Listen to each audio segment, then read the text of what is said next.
Hi, I'm Dana Brigman. I'm a wellness educator for dogs and a dog trainer. I'm here to help you get proactive with your dog's health and natural wellness to save you money on vet visits, improve your dog's quality of life, and fully enjoy your well-behaved dog. Over the years, I sought many answers for why dogs were struggling with so many behavioral and health issues. I found some amazing answers in nutrition and natural wellness. My goal today is to leverage every available modality to help us achieve long-term results and a thriving, healthy, happy dog. Nothing brings me more joy than bringing a dog back into balance and giving that joy to his family. I'm Dana Brigman of the Canine Coach Carolinas. I hope you will enjoy this podcast series designed to help you learn more about nutrition, natural wellness, and behavior for your dog. Hi, these podcasts are for educational purposes only. We are not here to diagnose, treat, cure, or prevent any specific disease or illness. You are encouraged to do your own research and consult with your veterinarian or holistic practitioner regarding your pet's individual care. Okay, good morning, everybody. It's Dana Brigman from the Canine Coach Carolinas and Dr. Barb Fox, who is a doctor of veterinary medicine based out of Iowa. And once again, I'm excited to have her here talking to us today. I'll let her give a little more background in a minute, but today we're going to be talking about emotions with our dogs and how we can do things that help them move through those emotions, get out of those emotions, and how those emotions may affect their health and their longevity. So welcome, Dr. Barb. Happy to have you here again today. Thanks, Dana. It's always my pleasure to be here. We've had some really good podcasts, and this is a topic today that I'm really excited about. Great. So for those of you who do not know me, I am a holistic veterinarian in Northeast Iowa, and I've been in practice for 27 and a half years now. And for those of you who do not know me or not been introduced yet, I had a health scare back in 2007, which got me into holistic medicine, and not only for myself, but my animal patients. And so I'm very committed to, I have a movement called the Natural Animal Health Movement, and that is my brand. And so for those of you who want to know more about me, we don't have time to go into that right here, but you can check out my website at Barb Fox. It's BARBFOX DVM, like drveterinarymedicine.com. And you can find a whole lot out about me there, and as well as the online courses that I have for people. Yep. And Dr. Barb does telemedicine consultations. So if any of you are dealing with medical issues or emotional issues or whatever with your dog, you have the opportunity to schedule time with her for a telemedicine consult. So that more information about that is on her website as well. So Dr. Barb, I'm excited about this topic of emotions. I see it quite a lot in my training business. And, I want us to really dig into this. I think often we have people who think about anxiety as the primary emotion that our dogs might have. And it is so much more than that. And so I really want us to dig into some specific emotions today. And then maybe we just start with, how is it that a dog can take on the emotion of its handler, right, or its guardian? And what does that look like? How does it affect that dog's well-being and maybe even their longevity? Oh, that's a really good question, Dana. First of all, when we talk about taking on an energy, if you think about us, we're all connected energetically. I mean, that's all part of the quantum physics philosophy. We're all connected. Our animals have a special bond with us, especially our dogs and our cats and our horses. I think of companion animals, and especially dogs. You can really get bonded to your pets. And what happens is, I totally believe, with all the study I've done in the quantum physics realm, that and the spirituality realm, that our animals come to us as companions, protectors, teachers. Yes. There's a couple others I'm forgetting here, but those are the main ones. And when we think about if they come to us as a companion and or a protector, they're going to try to do whatever they can to make us feel better, even at their own costs.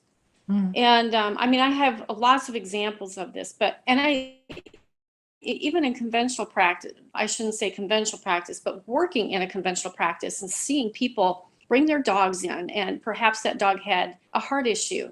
And I would start to go over the heart meds. Oh, and the client would go, oh, I already know about that because I have heart issues myself. I started writing these things down because I thought this can't be too coincidental. Right. After case after case after case. Or I had a client that brought in a dog that was coughing like crazy, didn't have kennel cough, had a clear x-ray, blood work was perfect, not running any fever, acting normal, but just cough, cough, cough. And when I started to go over the prednisone that I had prescribed for this little dog, the client goes, you know what? You don't need to tell me about prednisone. I am on it because I have interstitial pneumonitis. So here we go again. And I started making, like I said, a list of that, and I quit after about a month because I'm like, oh, this happens way too often. Or the dog that blows the ACL, finding out that the dog owner has just had a knee replacement. You know, it's crazy. And, you know, you have to kind of open your mind and embrace this, but this happens. Now, since you had two other parts to that question, Dana. So we were talking about energy entanglement between the animal and the owner. This is a very researched area of quantum physics, and it happens. It happens with us too. If you find that, you know, a husband and wife, the wife dies, a month later, the husband dies out of grief. This happens with our animals too. Yeah. So kind of prompt me on the second part of that. Well, we were talking about how does it happen, right? And so it's that, I love the word entanglement. That's one I don't often remember in my head, but I've heard you use that before, that energy entanglement. And so that's just simply how connected they are to us, that they then show us our own ailments. And I think in some ways they can start to show us an ailment or an energy, shall I say, that we don't even know we have. We don't even know we're projecting. And I've seen that in training sometimes where the dog is presenting, whether it's anxiety or sadness or depression or whatever, and I start asking the guardian, which is sometimes a tricky conversation for me to have as a trainer, what might he be depressed about, right? And then out starts to flow this conversation that they're really the ones holding a lot of stress and depression, and they didn't realize that they were exhibiting that. And I'm like, you don't even necessarily have to exhibit it in a big way, that even sort of this subtle energy can be picked up by our animals. Is that true? Right. Oh, yes. I'm going to tell a lot of examples today because I think this will make more sense to your listeners out there. What I guess one of the best examples I have was a lady that drove 2 hours to see me when I had my physical office still open. And now I do more online consultations, so I don't have my office open. But she brought her 2 little Pomeranians in, and they had extreme anxiety, and everything that she did to try to alleviate the anxiety wasn't working. Well, I'm trying to do a physical exam. I'm trying to ask questions about the dogs. And she keeps going back to the story about how she had twin daughters. They had all these issues, and she was pulled into this drama with the 2 daughters. And she went on and on and on. And I tried to redirect it back to the dogs. And as she's talking, the dogs, you could just see get agitated, irritated, panting like crazy, running around in circles in the exam room. And I had to have that tough talk with her. And I don't even remember her name. It's been several years ago, but I had to say, do you realize you need to clean up this issue between your 2 daughters, because the dogs are totally picking up on that. They're feeling your energy. They're feeling your vibrations. And I don't think she quite got it. Right. Dana, I don't know. I felt terrible for the dogs because they were drawn into this drama. And, I mentioned some essential oils that she could try to use to get that situation diffused. Whether she did or not, I don't know. I lost her to follow up. She never called me back. Mhm. I could never get in touch with her again. So I just felt badly for the dogs because they were Right. in the middle of this. So they Yeah. weren't really taking on stuff for her, but they were in that energy trap. Right. Okay. Yeah. And, not that I'm happy. How do I put this? I often feel resistance from my clients when I bring up this topic, right? And they're all, just train the dog. We just want to train the dog. And I'm like, just training the dog is not going to really solve this issue. And so again, I'm met with that resistance, and sometimes I never hear from them again. And so, I'm glad it happens to you. Not right, that I'm not the only one, right? That they're not resisting just because it's me, is what I'm trying to say. But it is a hard topic, I think, for people to wrap their heads around. Well, not only is it hard to wrap your head around, I think that it's human nature. And I've been there, we've all been there. We hate to think we're the cause of something. Right. We want to think we're doing good. And so it's just a human trait. And I think if people would just step back for a second and say, and here's a great example too, my ex-husband and I, it was a bad marriage. And thank God I'm happily remarried now. But we would be fighting, verbally fighting, and our Brittany Spaniel would just go into seizures. Oh. And she took on, she could not handle that stress. And, Brittany's are pretty high energy dogs anyway, but if she could hear the yelling, and she would all of a sudden start to pant crazy, circle, and then all of a sudden go down in a grand mal seizure. And when we just thought she had a seizure disorder, did not dawn on me at that point that it was us that was causing that. That was a tough one. And so that's just another example. I didn't mean to interrupt you, but I had to throw that out there. You did not interrupt me at all.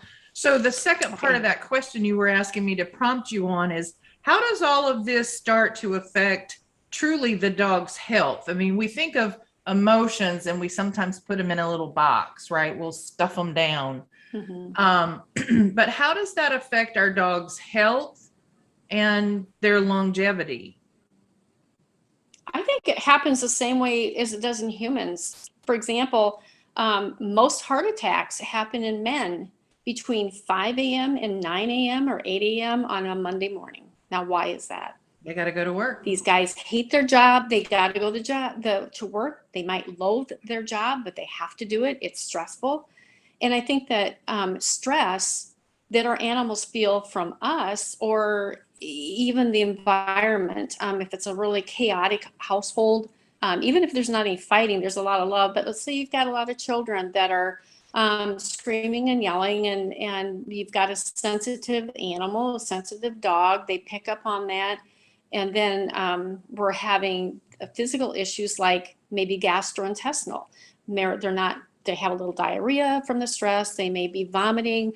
They may be cowering in a corner and not drinking enough, so they get a little dehydrated. So you can kind of see how the physical part starts to manifest. And in quantum physics, going back to that, there is a theory, and I guess I shouldn't say it's a theory, it's part of the quantum physics, but people could call it a theory, that everything starts in the energetic field, our aura, and our pet's aura. That's the electrical energetic field around our bodies. If an emotion hits that aura and it's not dealt with, it's not released or not dealt with properly, then it manifests itself in the physical realm. And so that's the best way I can explain that, is almost everything like that can happen. Going back to the people example, this is really good. This was in Deepak Chopra's book, one of his books on the human healing aspect. And he's an Ayurvedic medicine person. I don't know if you have heard of him or not, but he gave the example of a little boy. He was 8 years old. He was schizophrenic. So in one personality, he was extremely allergic to orange juice, and he would have to be rushed to the emergency room and given the emergency drugs. In another personality, he could drink his orange juice. Now, isn't that crazy? Yeah. I have not heard of it happening in animals. Maybe it could happen. I don't know. But in animals, we'd never hear about schizophrenia. But that was just really interesting to me. Interesting. And so when we think of this notion of releasing emotions or letting go of those things that we're picking up on from the guardian, I often shift into thinking about service dogs or emotional support dogs, right? Or even a therapy dog for that matter. They go in and that's sort of their job, is to help the emotional piece. Now, granted, there are some physical attributes to some things that they need to do for the service dogs, but especially in those PTSD dogs, emotional support dogs, therapy dogs, is largely about the emotional piece of their handler, right? How do we help the dogs, whether they're a service dog or not, begin to release or not carry that, not just take it on? How do we help them do dog things and sort of leave that emotion behind when they need to? Well, I think first of all, if the human acts like a diffuser themselves, like taking, let's see, I've got some oils here. This is one of my favorites. This is Stress Away. This is a Young Living oil blend. If we take the stress away and we have the human wear it like perfume, or even in their hair, on their clothes if they don't want it on their skin, that dog is going to pick up the scent because of their extremely sensitive nasal receptors in their nose. And automatically they're going to be released of, taking on a lot of this stuff that the humans have. You can also put this on the dog. Yeah. And so even diffusing it so that both of them are breathing it in. And I have a lot of people, I'm just going to say, while my brain is running at about 1,000 miles an hour. Sorry about that. I've got a cat that got a cricket. Okay. A little protein. If we take these, what's that? Just a little protein. Yeah, it'll come back up in a little pile of throw up, I'm sure. Anyway, if we take the stress away and we wear this, like I said, they're going to be releasing, so it's a win-win for both animals. I had another thought, but it kind of left me with the cricket story there. Oh, I'm sorry. Another oil, no, that's okay. That was my fault. One of my favorite oils is Release. Oops, I got to get in the screen there. And I have used this extensively. In fact, I do emotional release sessions on dogs. And people look at me like, and first, honestly, Dana, the first time I heard about an emotional release, I'm like, you've got to be kidding me. Really? How does that work? And then when I got to see it firsthand by another practitioner, I was like, wow, that was way cool. Yeah, I've seen some that's one way. That just, when you watch it, even the emotion that wells up in you as an observer or, the one helping is just like, wow. Because to see these animals truly release it, to breathe it out, right, is just sort of spectacular. Yeah, and I had, I know this is a horse story, but I think I've gone over this before, and maybe in one of your earlier podcasts. Dr. Barb, you were telling us about a horse that you had that died, and you were explaining how he died and then how the second horse died of grief. So will you share that story with us? Sure, I'd love to. I had 3 Arabian horses that I actually wrote a book about called The Infinite Bond, who died, 2 of them died 24 hours apart. The one horse had to be put down because he had untreatable or incurable Cushing's disease and had foundered from that disease so many times. He just gave me the look one morning and he couldn't get up, and I knew I had to put him humanely to sleep. But then I never expected what would happen next is his best buddy, 25 years old, never had a health issue in his life, died 24 hours later from a twisted intestine. And that horse had never colicked in his life before. And in my heart, I just knew it was from grief. Yeah, it was a horrible situation. But the third gelding left behind, now he's lost two of his best buddies, and he went into a terrible depression, which lasted, even though I brought another horse to be a buddy with him, until we could find a permanent replacement. And he looked like a little old man. He just kind of withered up, lost a lot of weight, didn't have a good appetite, just looked like he wanted to die. And so I wasn't into essential oils or alternative medicine at the time, but I ran into a large animal practitioner that he said, I was telling him a story about my horse, and he goes, oh, he needs an emotional release. I'm going, what? What is that? And so he gathered 3 or 4 of his friends that were kind of undercover healers. You know, they didn't really promote their work, you know. I love that. Yep. Because at that time, yeah. And they came out and let him sniff and probably put 30 different essential oils on this horse. Wow. And laid their hands on him.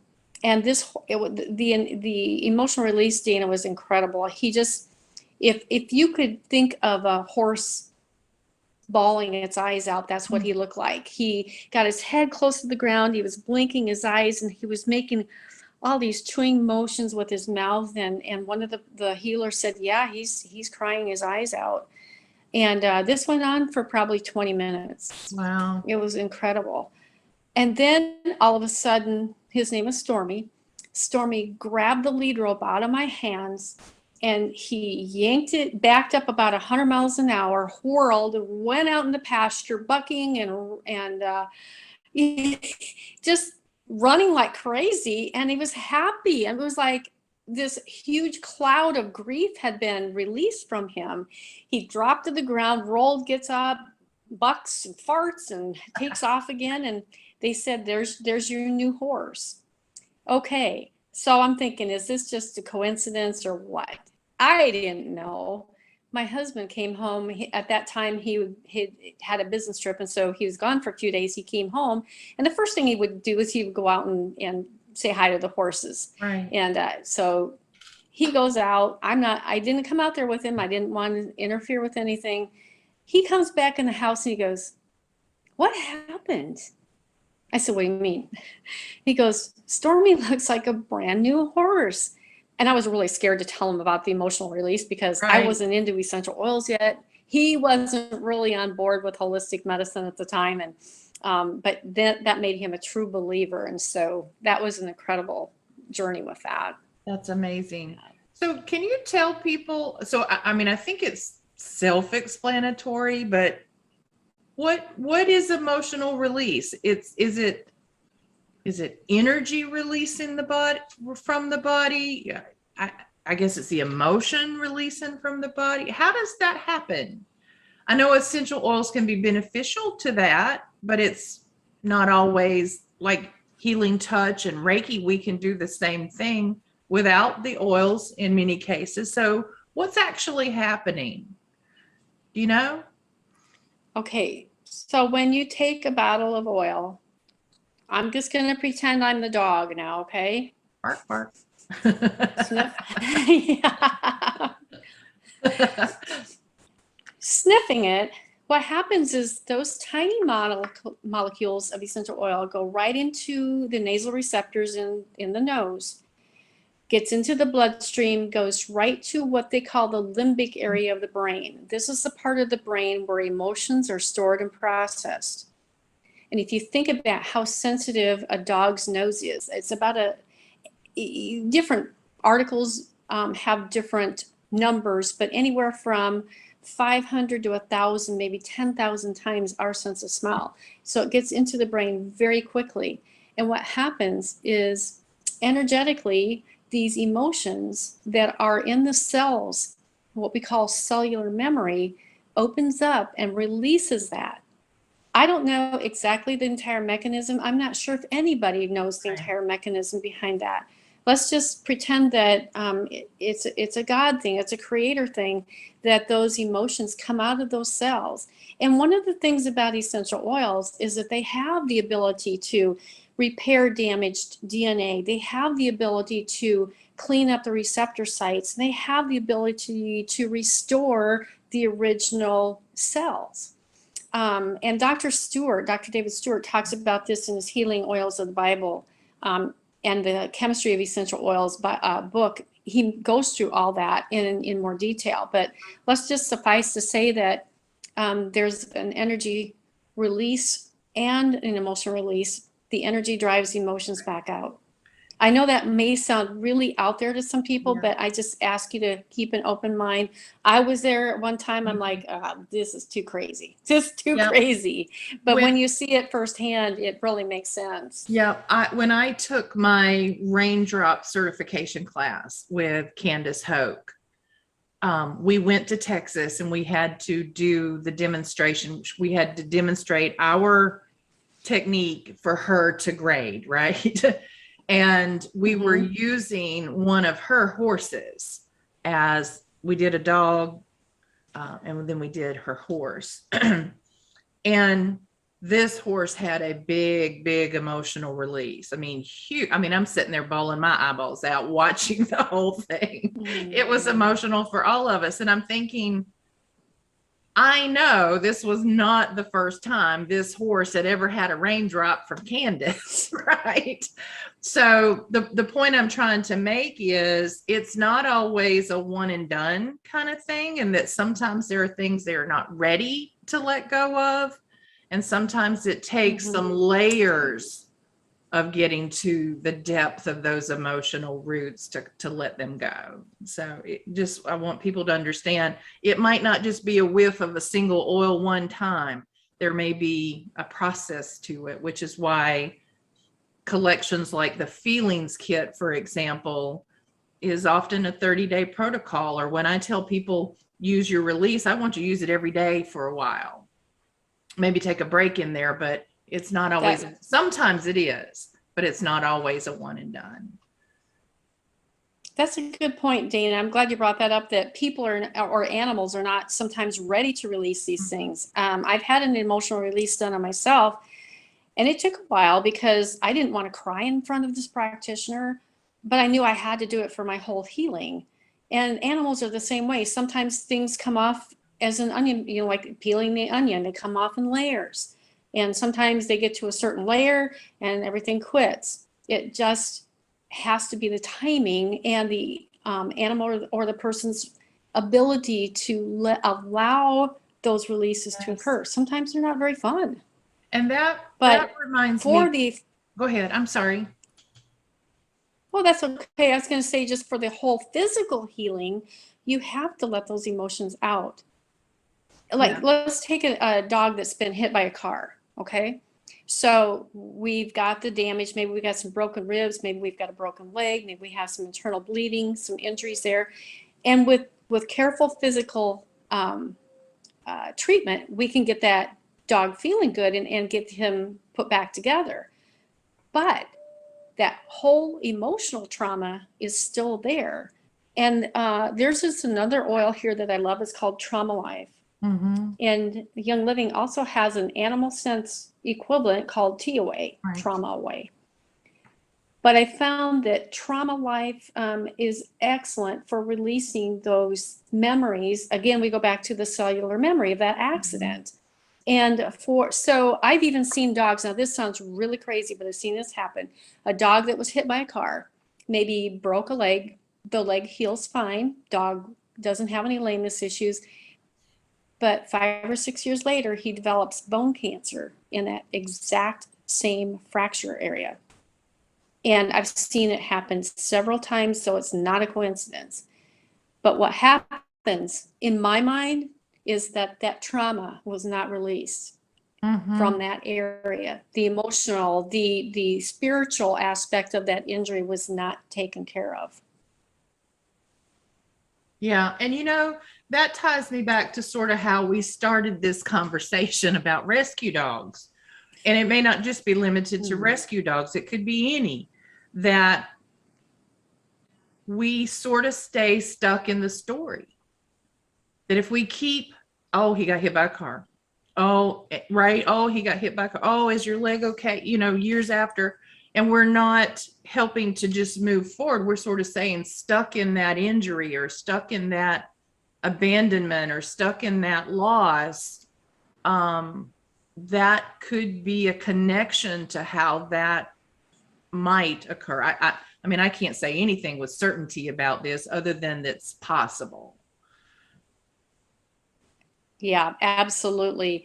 And I think it's really important for, you know, even if, here's another good example, is if you've got a dog that just had a diagnosis of, let's say the worst, cancer or any chronic disease, and now we're focusing on the terminal aspect of the animal's life, and we're sad, we're fearful, we're worried, what kind of energy does that project onto the dog? Mm-hmm. It's not good energy. And for that dog to have good quality of life, maybe even reverse that illness that it has, you've got to be positive.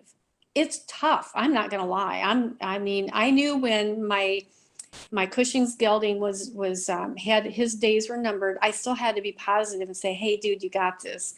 And he had a really bad day where he's having trouble getting around, then I would spend a little extra time and just give him love. Mm-hmm. And not to focus on my own emotions. And so this is where I think that the dog guardians, the animal guardians, you know, what other kind of animal you have, it doesn't make any difference. Step out of the picture, focus on their well-being and not yours. Right. I wanted Does that to make add, sense? yeah, it does completely to me, for sure. I wanted to add just another point that about the dog not being ready to release. And sometimes it may be that, just like you said, you didn't want to cry in front of your practitioner. They may not want to show that release to their guardian. They may not want to show it to the other members of their pack, the other dogs in the household. And so I have seen dogs where they've had this emotional work done, right? I've been involved in it. And then they sort of retreat to this private space for a day, maybe two, you know, and people will call me and say, my dog is just, he's been very private. He's been almost isolated. And I'm like, just let him be. This may be part of what he needs to let that go without anybody observing it, you know? And so, and then a few days later, they'll call me back and like, oh my God, he's a different dog. He's outside playing, or he's laying in the grass. And like you talked about your horse, he's rolling in the grass.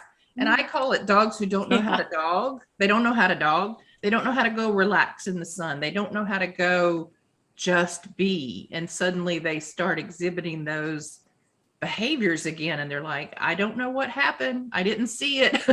I'm like, just trust the process that it happened in the way it needed to for him. Right. Emotional for me. Yeah, that's very, very, very. Oh, I know. I mean, it's if and I swear that if we and our animals could release these emotions that we have trapped, or that we find some, and I don't know if this happens for animals, but you know, with people, sometimes there's a payoff for being entrapped. You're the victim. You know what I mean? And if we could just learn to release these things, our world would be a heck of a better place. Right. And in these crazy times that we're in, our animals are really feeling it. I've probably seen more animals with anxiety in the last 2 years than I have in the entire 27 years of practice. So this is why I would think that everybody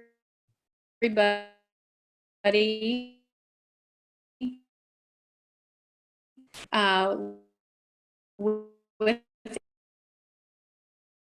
animals, or even without animals, you're thinking about getting one, get these essential oils.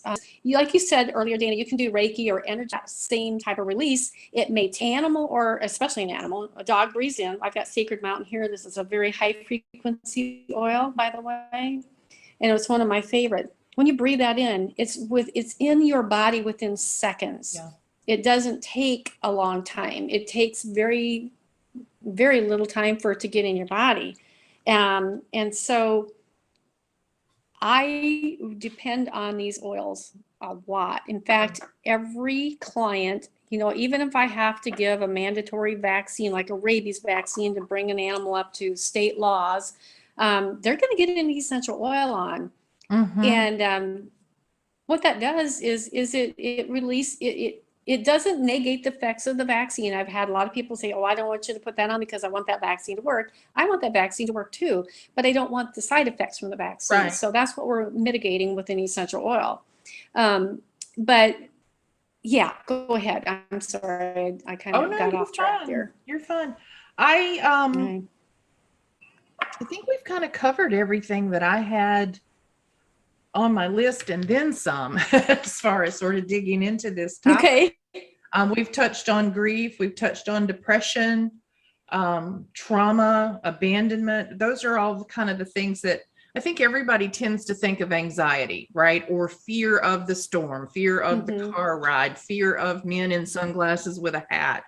Those are pretty common, and it's the same principles that we're talking about, but I don't think a lot of people often give credence to your dog is grieving, right? Your dog is truly depressed. Your dog is carrying this abandonment with them. And, this is stuff that I love to study. And when I first started studying essential oils, it was about aggression. I wanted to understand how to help dogs with aggression and anxiety. That was what I see in my training practice a lot. And I think it was Dr. Nancy I first heard say it. Aggression lives in the liver, anxiety lives in the kidneys, grief lives in the lungs, and all of the organs of our body harbor some level of emotion when we have those emotional problems. And that abandonment is said to basically inhabit all of the body. Everything is affected by abandonment. And that's so common in our area, at least with the rescue dog. I mean, I hear people all the time. This dog was found almost starved to death, left in a condominium, almost starved to death, left in a crate in an apartment building, because the people just left, or tied to a tree out back and nobody was caring for him for who knows how long.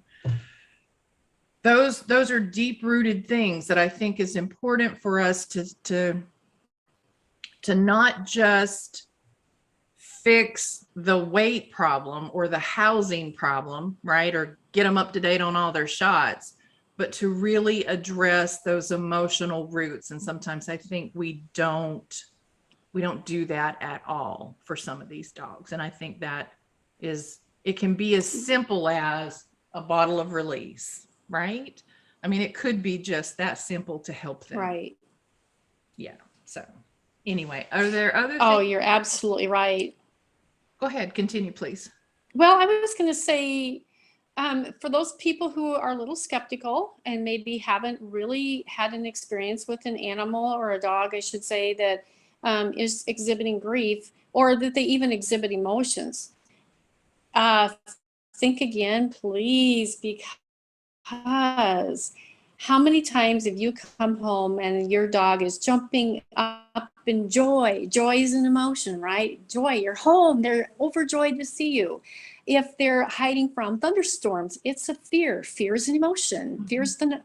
That's a great big emotion. Anxiety, depression, all that stuff falls under the category of fear. And if a dog quits eating, a lot of people, okay, so here's the deal. A lot of times I will see an animal, well, my dog hasn't eaten today or yesterday, hasn't eaten since yesterday. You do all the blood work, you do the physical exam, you maybe take an x-ray, make sure there's nothing going on internally, you come up with nothing. And then you start to dig deep and like, yeah, my husband was just admitted to the nursing home. Or, there was another event that upset the dog. And this is a manifestation of an emotion showing up as a physical ailment. Another example of that. So it's a very real thing. And Dana, were you telling me before we got on the call that you had an example like that of the dog I can't even remember now, had some issue because the husband had heart issue? Was that? Yeah, I what think was it's going on? related. I mean, certainly a possibility, but a dog that has stopped eating his food now after, I don't know, he's 6 years old and he's now decided he doesn't want to eat.